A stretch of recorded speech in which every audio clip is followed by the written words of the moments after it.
Pengen tahu cara tebak arah market yang bukan asal tebak? Kebanyakan trader ketika lihat chart seperti ini langsung mikir dan ingin nebak. Ini harganya mau naik atau turun, mau lanjut naik atau kembali turun. Itu saya juga sering begitu, tapi dulu. Sekarang nggak lagi begitu. Padahal caranya simpel. Yang saya lakukan yang pertama, saya mencari pola. Jadi saya melihat di mana harga bikin harganya itu ditutup lebih tinggi dari harga sebelumnya. Ya istilahnya HL ya, Higher Low. Itu tanda awal tren naik. Yang kedua yang saya lakukan adalah saya cari konfirmasi. Yaitu saya harus ngerti di mana support maupun resisten. Nah, karena ini ada tanda tren naik, maka saya cari konfirmasinya adalah harga berhasil menembus resisten yang lama, yaitu yang bagian ini.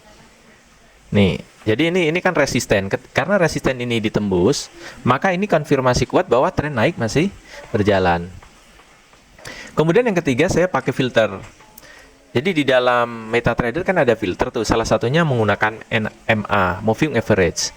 Nah, di situ kita bisa menggunakan misalnya MA20 atau MA50, MA200 atau kombinasi misalnya MA50 dan MA200, tergantung time frame kita. Kalau time frame-nya kita kecil ya pakai MA50 dan 200 misalnya. Tapi kalau pakai time frame tinggi mau arah tren yang besar ya juga M50 dan 200. Tapi kalau mau agak cepat misalnya pakai M20 dan 50. Nah, dan pastikan MA yang lebih kecil atau MA cepat itu di atas MA yang lebih lambat. Misalnya pakai M20 dan M50. M20 pastikan garis indikatornya itu di atas MA50.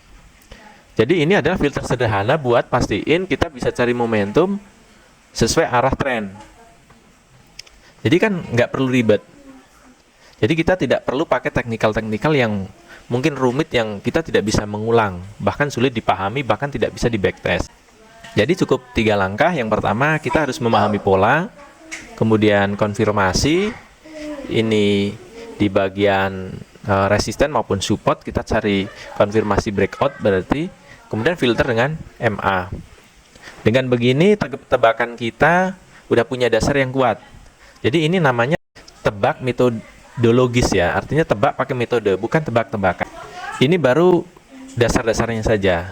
Buat kalian yang mau bangun metode sendiri yang serius, yang lengkap, yang mau digunakan, yang nanti untuk trading, mau dicek dulu backtestnya, pahami bagaimana dasar-dasar buat metode tadi yang sudah kita bahas. Di video selanjutnya kita coba bahas mengenai bagaimana membuat metode yang sederhana.